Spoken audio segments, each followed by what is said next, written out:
Toilet repairs. Life on a boat with boys. Boys are gross.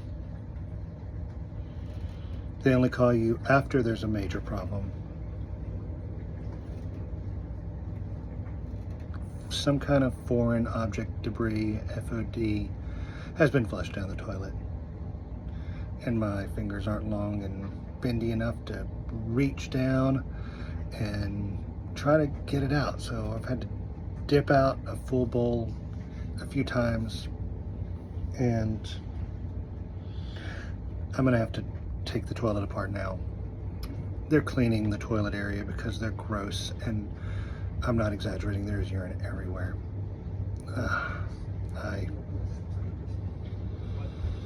Boat life, good times, love you guys.